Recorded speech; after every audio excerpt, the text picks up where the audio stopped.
Salutare tuturor și bine ați revenit pe canalul meu. În acest video vom face prăjitura copilăriei. Am ales să o numesc așa deoarece mama mea o prepara mereu în copilărie, iar astăzi m-am gândit să vă arăt și vouă. Pentru ingrediente vom avea nevoie de 4 albușuri, 4 călbenușuri, 4 linguri de apă, 8 linguri de zahăr, 8 linguri de făină, un plic de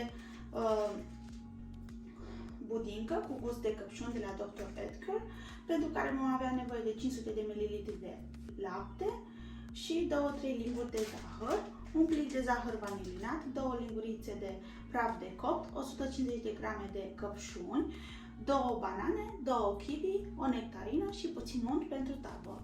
Iar eu voi folosi această tavă, însă puteți să folosiți și o tavă normală rotundă. Așa că să trecem la treabă. Început, peste gălbenușuri voi pune praful de copt, voi amesteca bine și voi lăsa să crească. Iar acum îl voi pune deoparte, îl voi lăsa să crească și ne ocupăm de albușul. În continuare am pregătit un bol mare, mixerul, voi pune în bol albușul, apa și treptat voi adăuga zahăr și voi mixa până stă foarte bine albușul.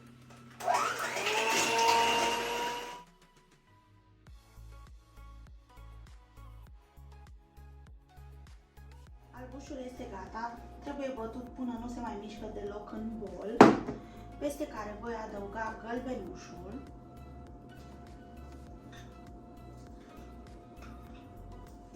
împreună cu plicul de zahăr vanilinat, însă acesta puteți să-l adăugați în momentul în care adăugați treptat zahărul.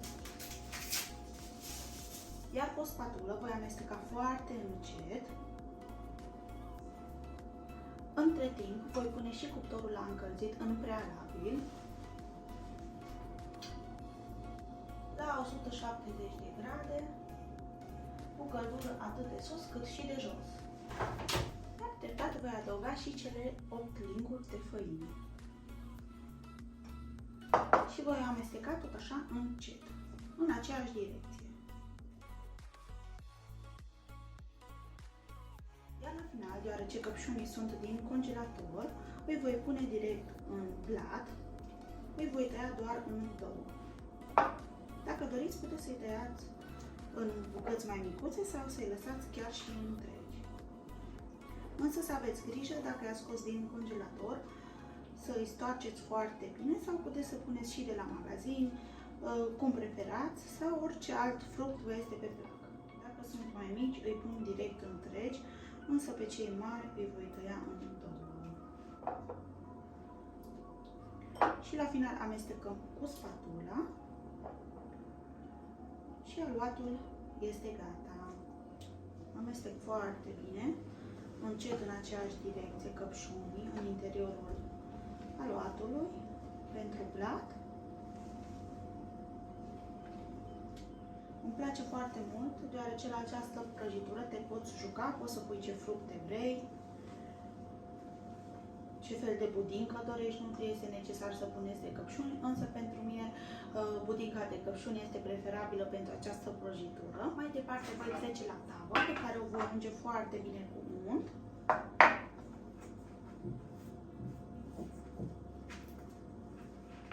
Untul este de la temperatura camerei, de aceea se unge atât de ușor.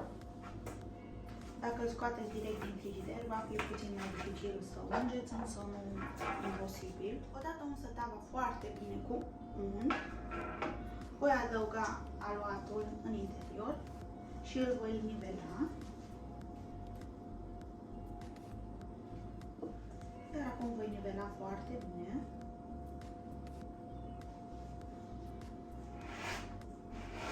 Și voi trimite tava la cuptor la 170 de grade pentru 45-50 de minute, însă să fiți atenți să faceți testul scobitoare, deoarece depinde de la un cuptor la altul.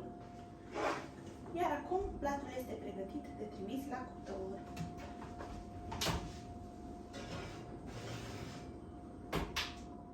Între timp ce prăjitura este la cuptor, ne vom apuca de curățat și tăiat fructele.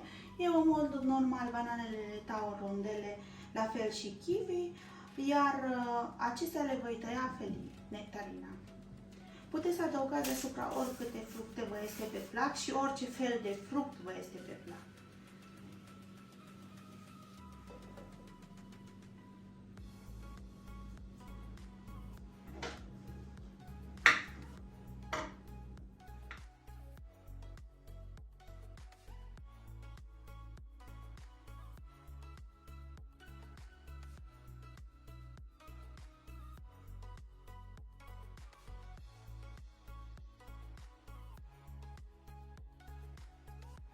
terminat de tăiat fructele și le-am pus deoparte, iar mai departe vom trece la puding. Am pregătit 500 de ml de lapte pe care îl voi pune încet la foc mediu. Într-o farfurie voi adăuga plicul de budincă, peste care adaug 4 linguri de lapte din cei 500 de ml și 2 sau 3 linguri de zahăr. Eu am adăugat 3. Iar apoi, cu o spatulă, amestecăm toate foarte bine.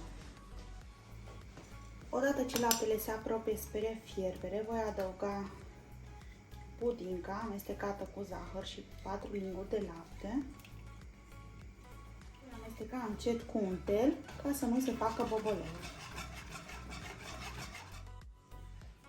Iar blatul este gata, arată foarte bine, s-a deslipit foarte frumos de margini și îl vom întoarce și îl vom pune pe această farfurie.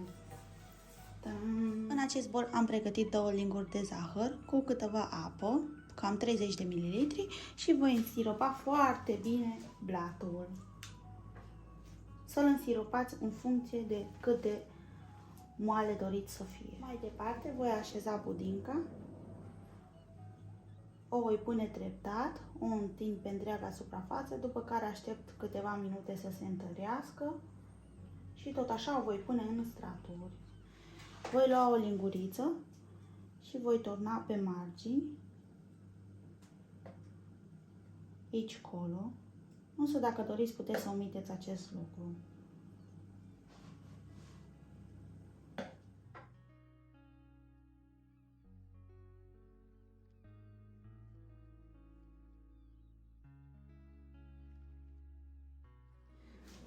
Am lăsat puțin să se răcească, iar acum o voi orna cu fructe.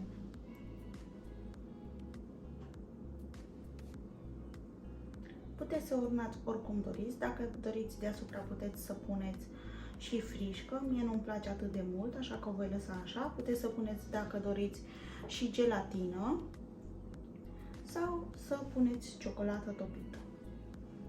Sau, desigur, să o lăsați așa, cum o voi lăsa și eu de altfel.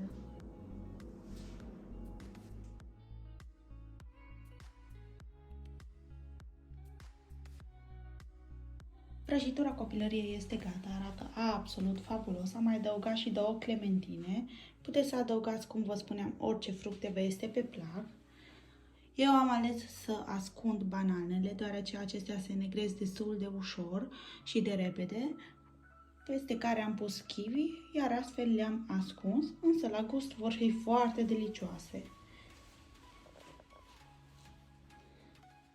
Iar acum haideți să tăiem o felie și să gustăm, să vedem ce gust are.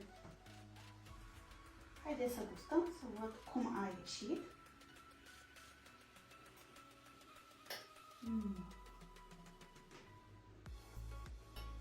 Este ceva de vis, exact așa cum eu aminteam în copilărie. Desigur, dacă v-a plăcut și această rețetă, nu uitați să dați un like, subscribe, să apăsați clopoțelul de notificare și ne vedem data viitoare cu o altă rețetă. V-am pupat, pa, pa! Poftă bună și spor la gătit!